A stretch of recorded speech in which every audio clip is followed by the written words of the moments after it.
Hi, this is Jordy Izzard. I am Senior Associate Director of SAIS Alumni Relations. I have the pleasure today of being here for an oral history interview with Scott Butcher, who graduated from SAIS in 1966 with his MA, and he was here in Washington, D.C. for those 2 years. He's also here today celebrating his 50th year anniversary from having graduated from SAIS at the Legacy Circle Luncheon, and it's just such an honor to have you. And today's date is April 13th, 2016, and we're just going to have a bit of a conversation. And why don't we just start with what originally brought you to SAIS? Well, I was interested in the Foreign Service, had passed the Foreign Service exam my final year at Miami of Ohio, and was looking around for graduate schools because I wanted to get a master's in international relations. So I wrote to and was accepted at several schools, but when I visited them, SAIS was the one that stood out as having the most to offer, both in terms of a strong faculty and being located in downtown Washington, which was right in the heart of U.S. government. The State Department was handy, and it turned out to be a wonderful choice. That's terrific. And when you were here, you arrived in 1964. Tell us a little bit about what your memories were of being a student for those 2 years. Well, my first reaction was, my goodness, there are so many young people here from these outstanding Eastern schools. And it turned out that, yes, there were some from Harvard and other outstanding Ivy League schools, but also a number of foreign students and others from other parts of the country. One of my colleagues was Jim Leach, who was from Iowa and later went on to be a prominent American congressman.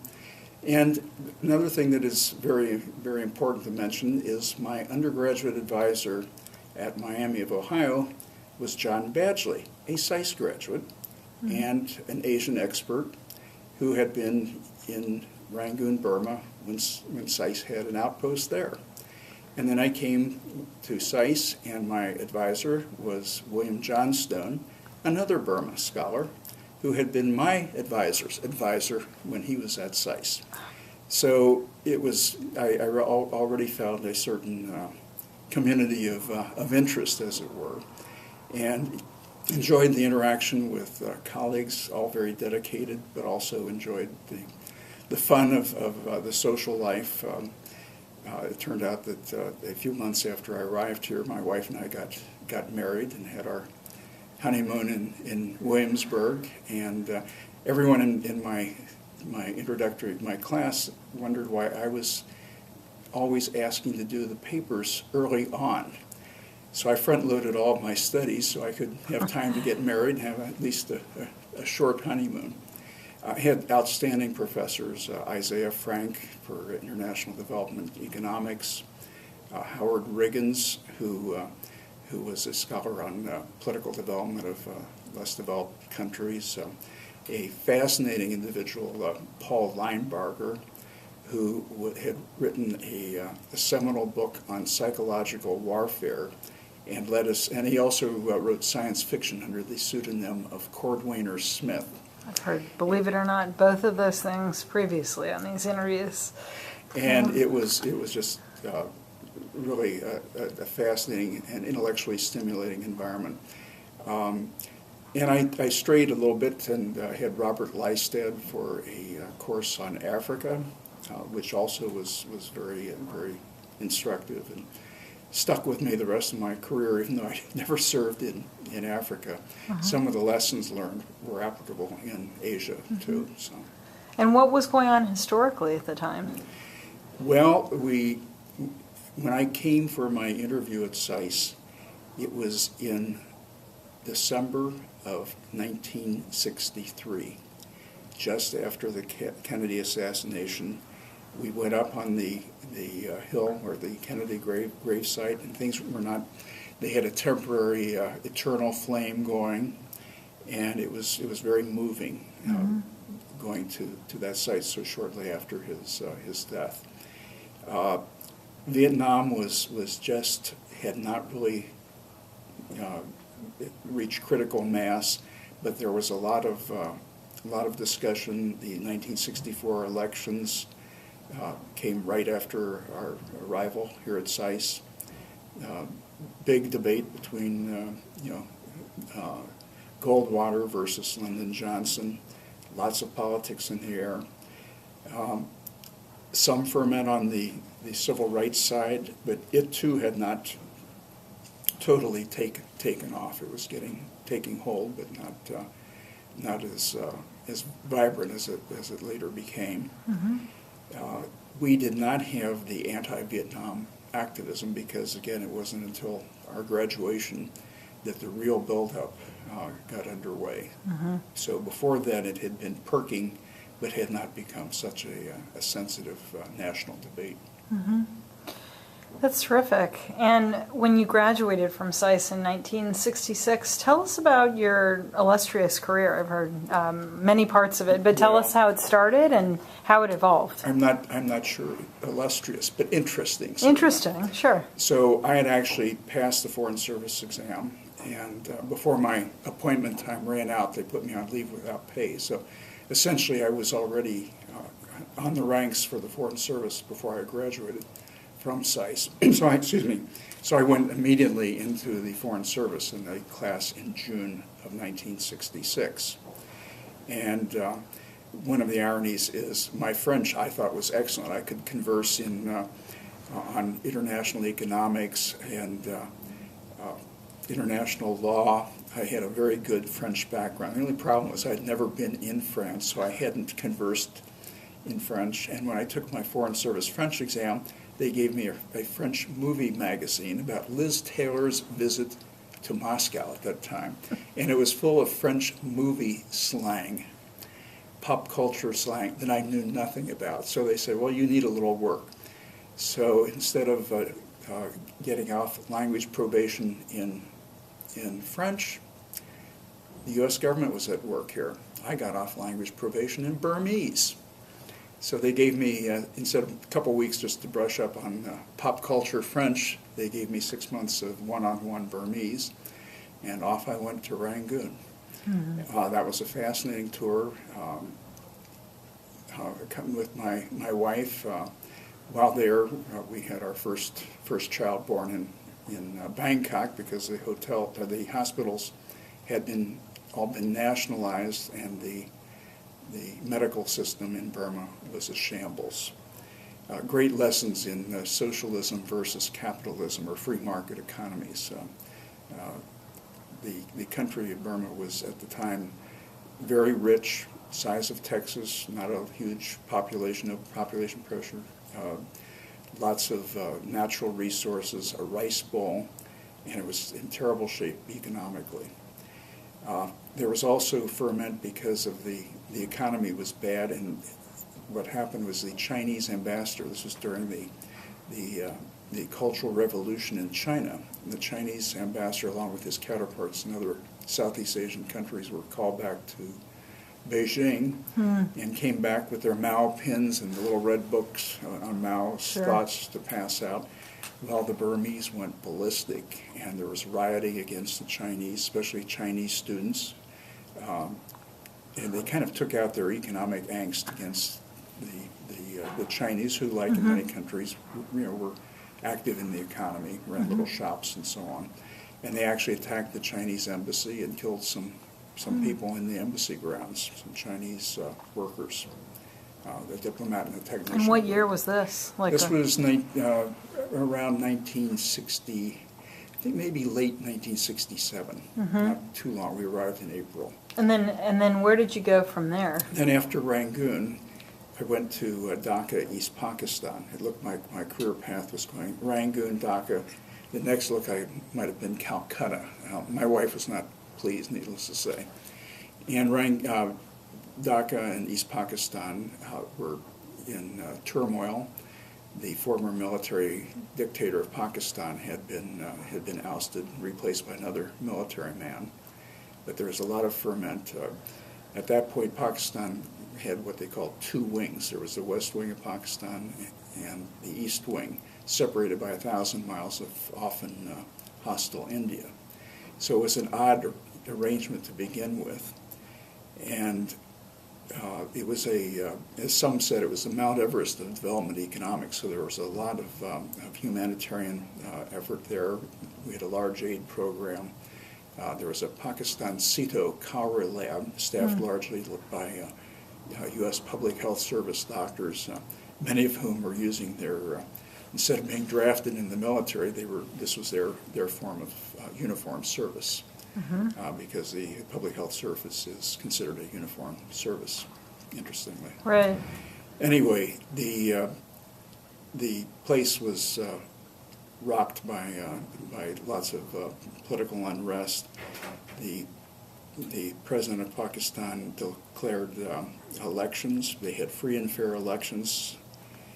But the problem was it followed one of the world's great disasters. 300,000 people were killed in a cyclone that came up the Bay of Bengal just at the harvest season and washed away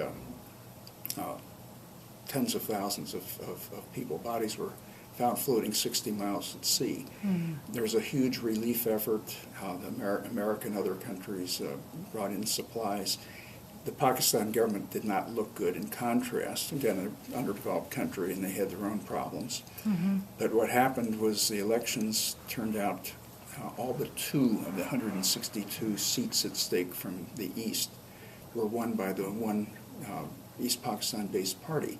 Well, that meant that the East Pakistanis were going to take over the government. And the West Pakistani power elite could not countenance this, and there were failed negotiations to try to work something out. Civil unrest after the election result, after the National Assembly was postponed. Rioting broke out, military crackdown. The Awami League, the main party there's leader, who lived down the street from us, was arrested. The fighting broke out on our street corner. My wife and daughter were evacuated.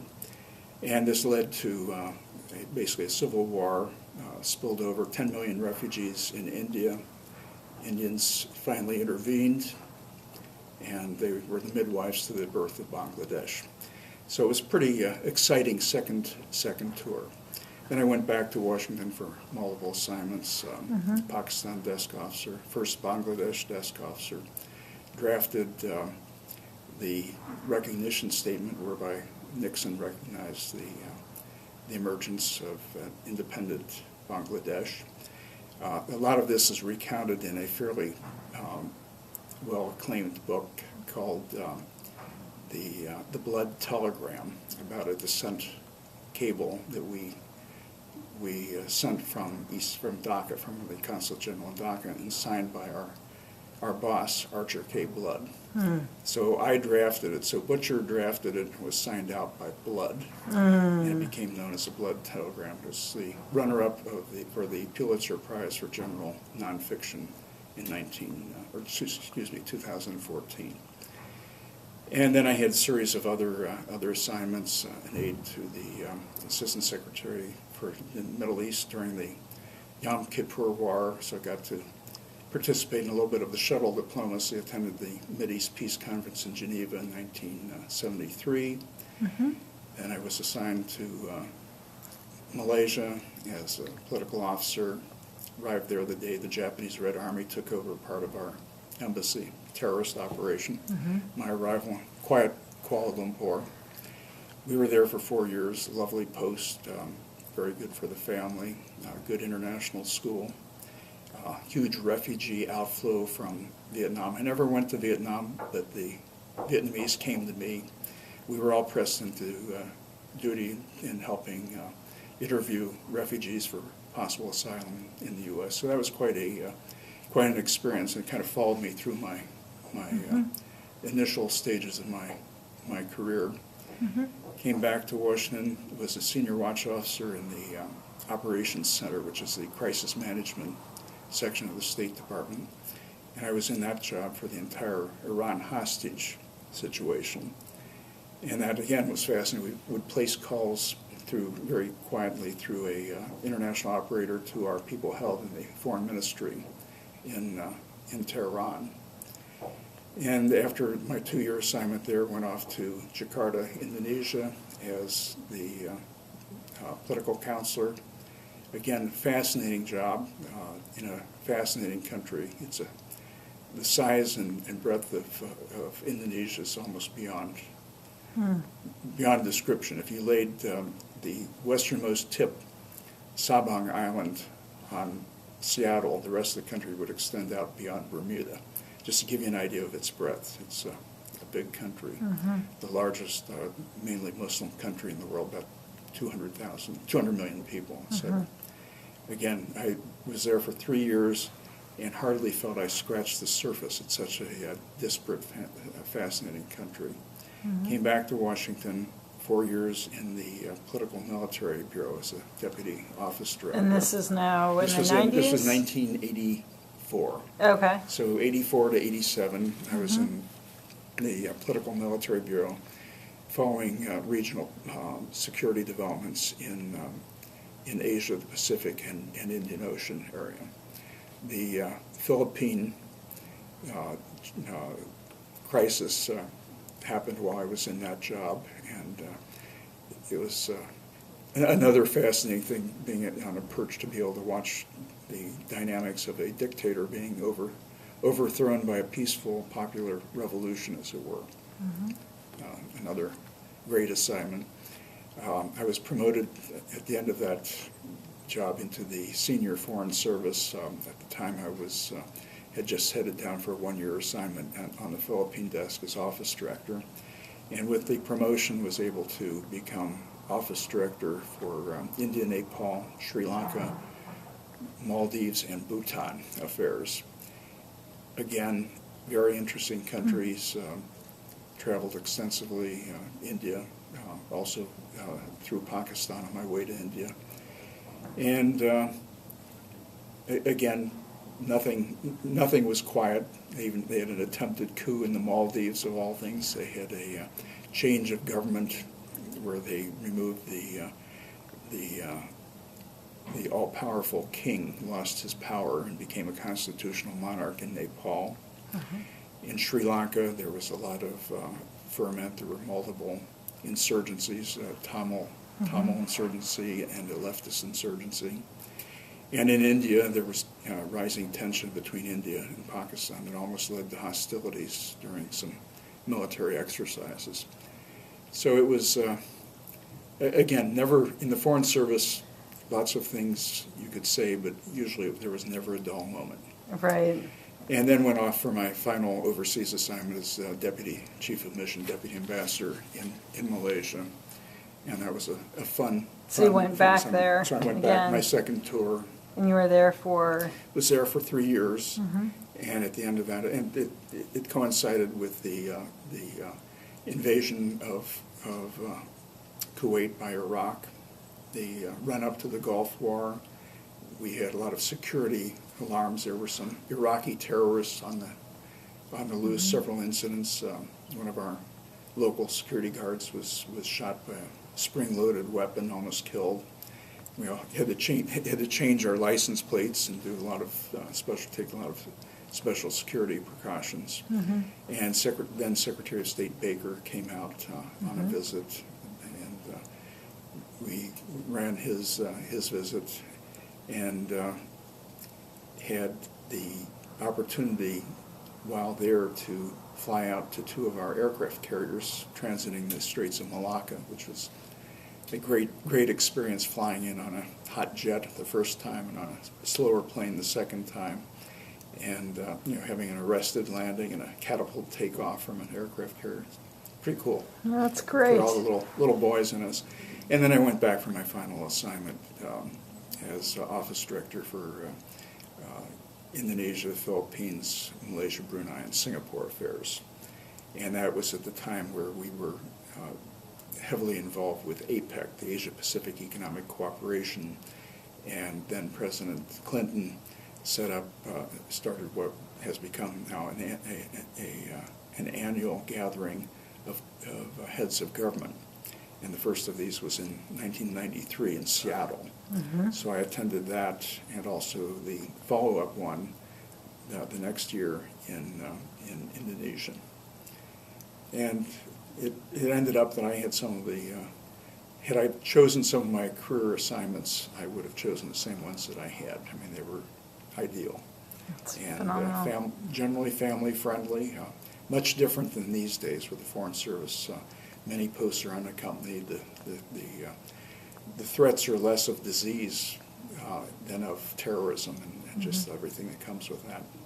It's a tougher world out there now in many regards. Well, wow, you had a fabulous career. You just described all of it. This is actually a great segue into my last question, which is looking back on your career, 40 years, what would you say, in thinking about current students today, what advice might you have? Well, I think the main advice is that SAIS prepares you well for a whole range of service, be it in public service, international diplomacy, international economics, international business. There's a whole range of fields that students can participate in. A SAIS degree, and more importantly, the substance of what you learn and the people you meet is critical. And I'm always amazed at various accomplished people that I run across, and I look at their bio, and it'll say SAIS, whatever the year is. And I'll think, well, good for them. There's a track record of achievement. Sure. And it's largely achievement by practitioners. These are people who kind of put their own boots on the ground in whatever field they're in, and it's less ivory towerish than some academic institutions, and I think that's what distinguishes SAIS. It's right in the heart of a lot of public policy making, foreign policy, security, intelligence, business. It's a great opportunity, and students should feel they're blessed to be attending SAIS. That's terrific. Well, thank you for all you've done to support SAIS and the world, and congratulations on your 50 years and your tremendous career. And thanks for spending some time with me today. And Well, thank you, Jordy. really appreciate it.